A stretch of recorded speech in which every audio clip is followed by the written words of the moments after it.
Oke, standby, kamera ready, sound ready, 3, 2, 1, action.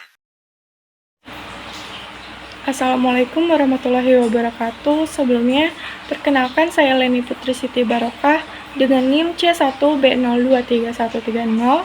Saya merupakan mahasiswi program studi S1 Manajemen Fakultas Ekonomi dan Bisnis di Universitas Jambi. Dibuatnya video ini untuk memenuhi tugas mata kuliah Manajemen Hubungan Pelanggan dengan dosen pengampu Bapak Bambang Purnomo SEMM. Tugas yang diberikan yaitu meresum dari materi 9 sampai materi ke-16. Sebelumnya saya akan menyampaikan pendahuluannya. Manajemen hubungan pelanggan atau Customer Relationship Management atau CRM merupakan strategi penting dalam dunia bisnis modern yang berfokus pada membangun dan mempertahankan hubungan jangka panjang dengan pelanggan.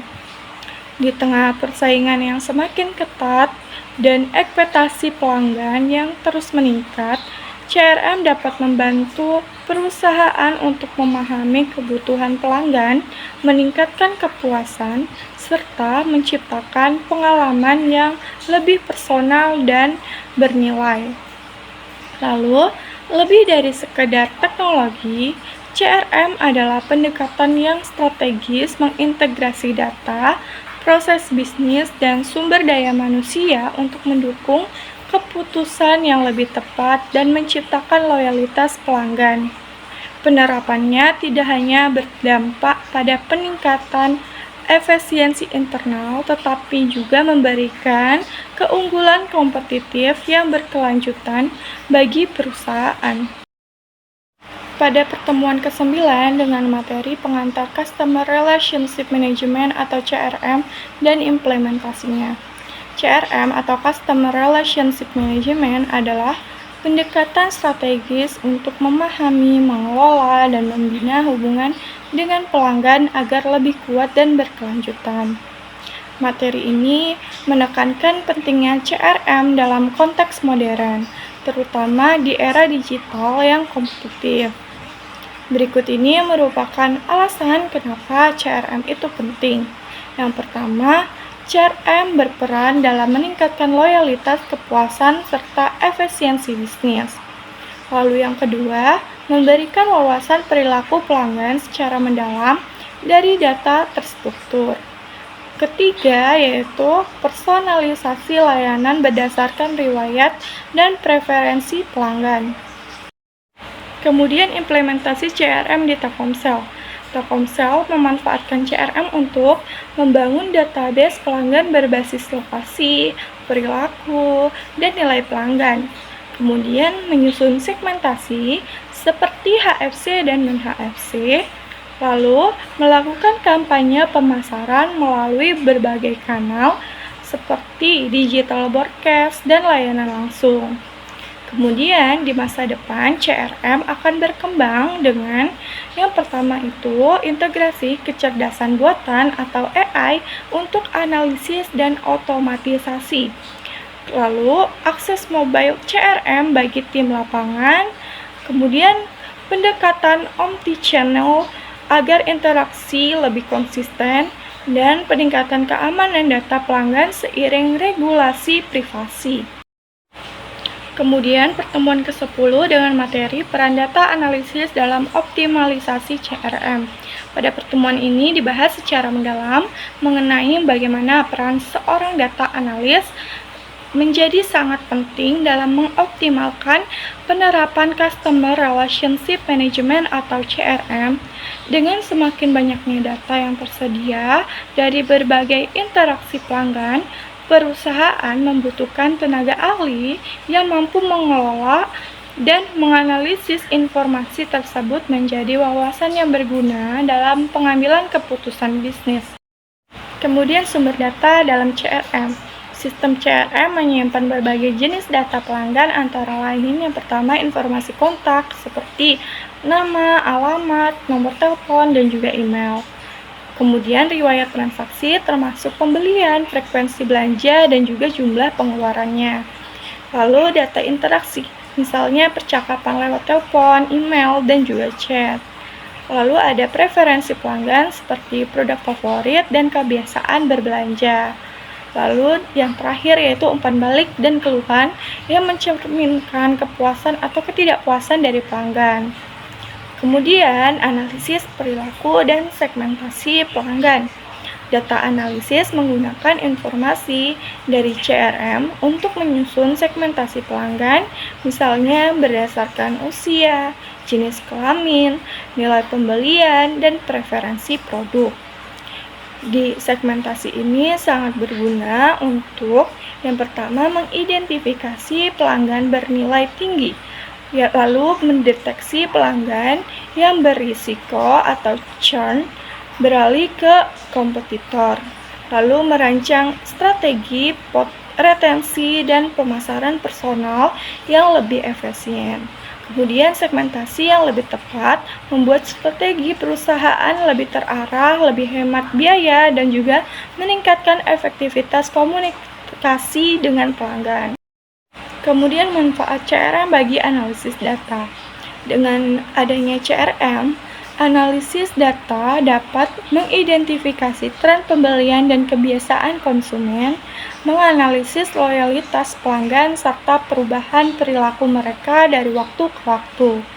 Lalu membuat strategi pemasaran berbasis data seperti kampanye personal, promosi bertarget, atau program loyalitas yang lebih efektif. Kemudian memberikan masukan strategis kepada tim penjualan, pemasaran, dan manajemen atas dasar bukti kuat dari data. Lalu peran analisis tidak hanya mendukung operasional, tetapi juga menjadi pendorong inovasi dan pertumbuhan bisnis yang berkelanjutan. Kemudian teknologi pendukung dan tantangan. Beberapa tools yang digunakan dalam proses analisis data CRM antara lain yang pertama ada SQL, Python, dan R untuk analisis dan mengelola data. Kemudian Tableau, Power BI, dan Looker untuk visualisasi data yang mudah dipahami. Namun dalam implementasinya terdapat beberapa tantangan utama seperti yang pertama itu ada keterbatasan SDM yang memiliki keahlian teknis dan analitis. Kemudian keterbatasan infrastruktur terutama di wilayah dengan akses teknologi yang belum merata. Lalu ada isu privasi dan keamanan data. Seiring berlakunya Undang-Undang Perlindungan Data Pribadi atau Undang-Undang PDP Nomor 27 Tahun 2022 yang mengharuskan perusahaan mengelola data pelanggan dengan lebih hati-hati dan transparan. Dalam pertemuan ke-11 dengan materi penciptaan nilai pelanggan dalam CRM. CRM membantu menciptakan nilai bagi pelanggan melalui layanan yang relevan, personal, dan konsisten. Nilai pelanggan dapat diukur dari persepsi manfaat yang diterima dibandingkan dengan biaya atau usaha yang dikeluarkan. Jenis nilai pelanggan itu ada fungsional, yaitu produk atau layanan yang memenuhi kebutuhan. Kemudian emosional, pengalaman yang menyenangkan dan personal. Lalu sosial dan biaya, dengan rasa menjadi bagian komunitas, harga sepadan. Strategi CRM untuk menciptakan nilai.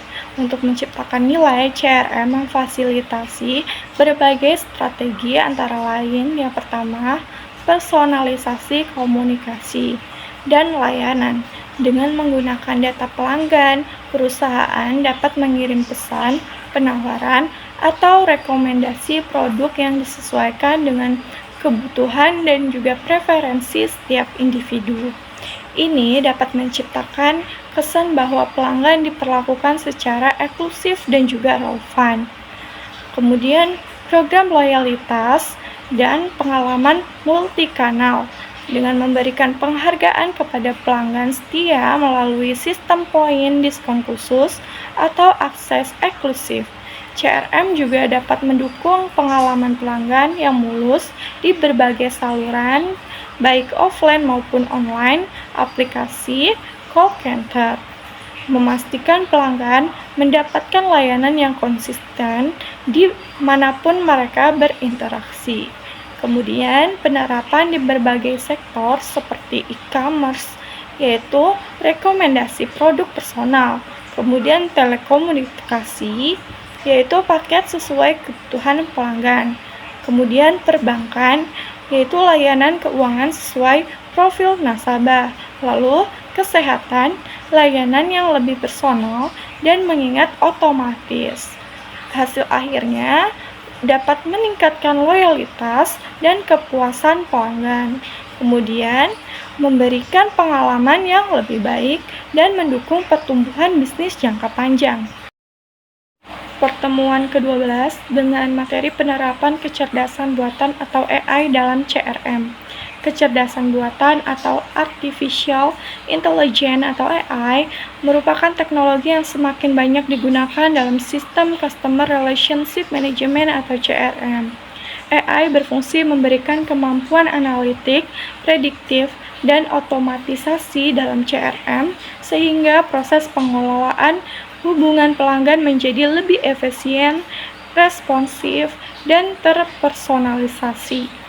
Otomatisasi AI dalam CRM.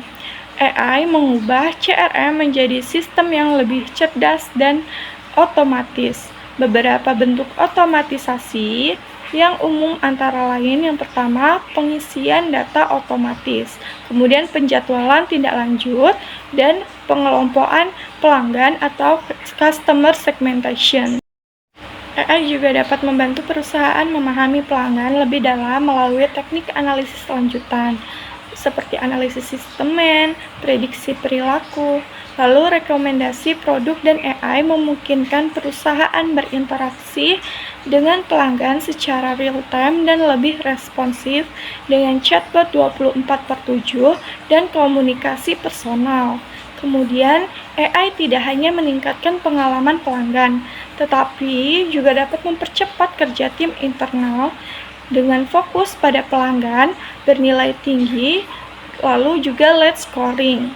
Implementasi AI dalam CRM memberikan berbagai keuntungan strategis, seperti meningkatkan kepuasan dan loyalitas pelanggan, efisiensi operasional, keunggulan kompetitif berbasis data.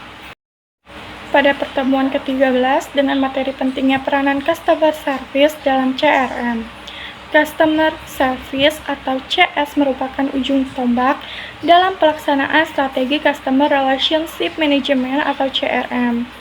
CS bukan hanya bertugas menangani keluhan pelanggan, tetapi juga berperan langsung dalam membangun persepsi, loyalitas, dan kepuasan pelanggan terhadap perusahaan. Layanan pelanggan yang baik menciptakan pengalaman positif yang memperkuat kepercayaan dan loyalitas pelanggan. Layanan yang baik mengurangi kemungkinan pelanggan berpindah ke kompetitor, lalu mengurangi churn rate, seperti pelanggan yang merasa dihargai lebih cenderung tetap setia. Kemudian, identifikasi dini pelanggan tidak puas. Tim CS sering menjadi pihak pertama yang menyadari potensi masalah dari pelanggan. Membangun hubungan jangka panjang. CS menjadi perantara antara pelanggan dan perusahaan dalam setiap tahap interaksinya. Kemudian, kepuasan pelanggan tidak hanya ditentukan oleh produk, tetapi juga oleh cara mereka memperlakukannya. Melampaui ekspektasi dengan memberikan layanan yang melebihi harapan pelanggan, mendengarkan kebutuhan pelanggan seperti interaksi digunakan untuk memahami kebutuhan yang berkembang. Kemudian, pengalaman multikanal yang konsisten.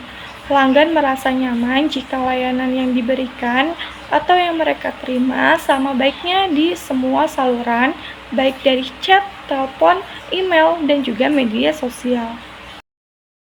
Pada pertemuan ke-14, materi manajemen jaringan pelanggan dalam CRM. Manajemen jaringan pelanggan adalah proses strategis untuk mengelola hubungan dengan seluruh pelanggan melalui berbagai titik kontak secara terkoordinasi. Dalam konteks Customer Relationship Management atau CRM, Pendekatan ini membantu perusahaan mengidentifikasi, memahami, melayani, dan mengembangkan basis pelanggannya dengan cara yang sistematis dan juga berbasis data. Kemudian, CRM mengintegrasikan semua interaksi pelanggan ke dalam satu sistem pusat. Yang pertama, identifikasi titik kontak dengan meliputi saluran seperti web, media sosial, email, call center, toko fisik. Kemudian pencatatan interaksi. Setiap aktivitas pelanggan disimpan untuk membentuk customer 360 derajat view. Kemudian integrasi data lintas fungsi, di mana data dari penjualan, layanan, dan pemasaran disatukan dalam satu platform. Setelah data terkumpul, pelanggan disegmentasikan berdasarkan kriteria tertentu agar perusahaan dapat memberikan layanan dan penawaran yang lebih personal. Kemudian, pengelolaan interaksi dilakukan secara konsisten di berbagai saluran atau omni-channel, serta didukung oleh otomatisasi pemasaran dan pelayanan yang efektif dan efisien. Kemudian, CRM juga membantu perusahaan untuk mengembangkan loyalitas melalui layanan proaktif, program penghargaan, dan pemanfaatan umpan balik pelanggan untuk perbaikan berkelanjutan. Lalu, kinerja CRM diukur melalui metrik seperti tingkat retensi, nilai pelanggan, dan konversi. Kemudian, keberhasilan strategi ini sangat bergantung pada kolaborasi lintas departemen dan dukungan teknologi yang tepat. Dengan pengelolaan jaringan pelanggan yang baik, perusahaan dapat membangun hubungan yang lebih kuat, meningkatkan loyalitas, dan menciptakan keunggulan yang kompetitif. Pertemuan ke-15 dengan materi korelasi CRM dan SRM. CRM fokus pada pelanggan, sedangkan SRM fokus pada pemasok. Keduanya ini memiliki tujuan yang sama, yaitu membangun hubungan jangka panjang yang saling menguntungkan, meningkatkan efisiensi, dan menciptakan keunggulan yang kompetitif. CRM memastikan pelanggan puas melalui layanan dan produk yang tepat, sedangkan SRM menjamin pasokan barang atau jasa berkualitas dan tepat waktu dari pemasok. Ketika SRM berjalan baik, maka CRM juga akan lebih sukses karena kualitas dan kontinuitas produk terjaga. Lalu kemudian, prinsip dasar keduanya ini mencakup pengelolaan data, komunikasi yang efektif, dan kolaborasi lintas fungsi. SRM juga melibatkan evaluasi pemasok, segmentasi, manajemen risiko, dan kerjasama inovatif. Contoh penerapan SRM terlihat pada industri otomotif dan retail, di mana kemitraan strategis dengan pemasok memperkuat rantai pasok dan kualitas layanan ke pelanggannya. Kesimpulannya, integrasi CRM dan SRM sangat penting untuk menciptakan ekosistem bisnis yang efisien, tangguh, dan juga kompetitif. Dan terakhir, pertemuan ke-16, tantangan penerapan CRM dan tujuan akhirnya. Meskipun CRM menawarkan banyak manfaat, penerapannya sering menghadapi tantangan di berbagai aspek. Tantangan utama ini berasal dari sumber daya manusia, seperti resistensi karyawan terhadap perubahan, kurangnya pelatihan, dan juga minimnya dukungan manajemen. Secara teknis, masalah muncul dari data pelanggan yang tidak akurat atau tersebar, serta sistem lama yang sulit diintegrasikan dengan CRM yang modern. Secara strategis dan finansial, banyak perusahaan menjalankan CRM tanpa visi yang jelas dan sering meremehkan biaya yang tersembunyi. Tujuan akhir CRM ini adalah menciptakan hubungan pelanggan yang kuat dan berkelanjutan, meningkatkan loyalitas dan kepuasan, serta mendukung pengambilan keputusan berbasis data. Itu saja penjelasan dari saya, kurang dan lebihnya saya mohon maaf. Terima kasih atas perhatiannya, saya akhiri. Wabillahi taufiq wal hidayah. Wassalamualaikum warahmatullahi wabarakatuh.